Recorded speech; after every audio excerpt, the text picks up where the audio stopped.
আমি জাহান্নাম পূর্ণ করব মানুষ এবং জিন দিয়ে। বিচারের মাঠে আমি মানুষকে আর জিনকে দিয়েই জাহান্নাম পূর্ণ করব, তাহলে পশু প্রাণী জাহান্নামে যাবে না, তবুও পশু প্রাণী বিচারের মাঠে উপস্থিত হবে। রাসূল সাল্লাল্লাহু আলাইহি ওয়াসাল্লাম বলছেন, লা তুআদ্দুনাল হুকুকা ইলা আহলিহা, প্রত্যেকের হক তার যথাযথভাবে আদায় করে দেওয়া হবে। রিকশা থেকে নামলেন, বলল কত ভাড়া? 50 টাকা।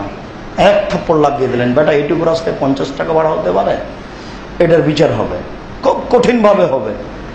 এটার কত কঠিন বিচার হবে তা এখন বোঝা যায় না। 10 টাকা কর্জ নিয়ে দেননি, এটার বিচার কত কঠিন হবে তা এখন বোঝা যায় না। ফাঁকি দিয়ে বড় আলু উপরে রেখে ঠগিয়ে বিক্রি করেছেন, মাত্র হয়তোবা মনে 5 টাকা লাভ হয়েছে, এটার বিচার কত কঠিন তা এখন বোঝা যায়। এমনিতেই চলছে দিন রাত, এটা বুঝতে পারছেন না এটা কত জটিল। যেদিন এটা বুঝিয়ে দিতে হবে সেই দিন বোঝা যাবে এটা কত জটিল।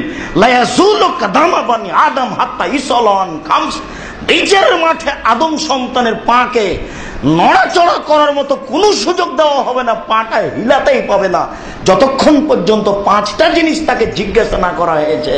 তার একটি হচ্ছে আনুমরেহি, তার পুরো জীবনটা বুঝাতে হবে। কি বুঝাবেন? জীবনের আবার কি আছে? যা কাজ করেছেন, যা কথা বলেছেন, সব কাজ সব কথা বুঝাতে হবে।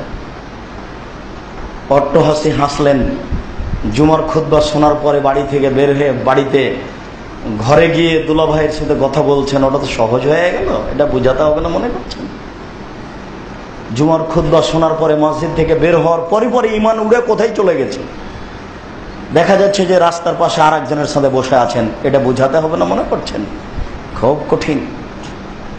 নগদ মা তার মেয়েকে আর একজনের সাথে, যুবকের সাথে কথা বলার জন্য সুযোগ দিতে, কত বদমা!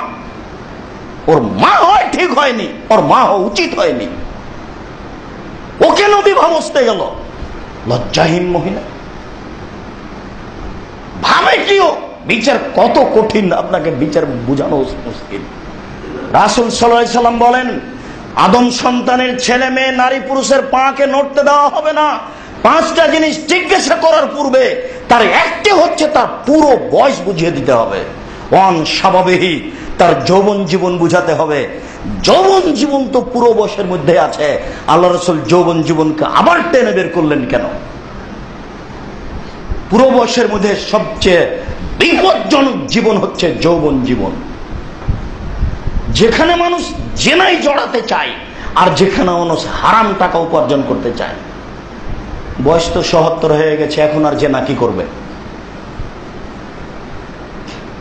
ছেলে মেয়ে তো এখন কাজ করতে পারে, এখন টাকা ইনকাম কি করবে?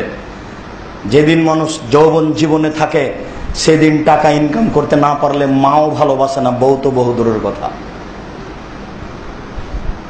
এই জন্য তখন হন্যে হয়ে নেমে পড়ে টাকা ইনকাম করতেই হবে।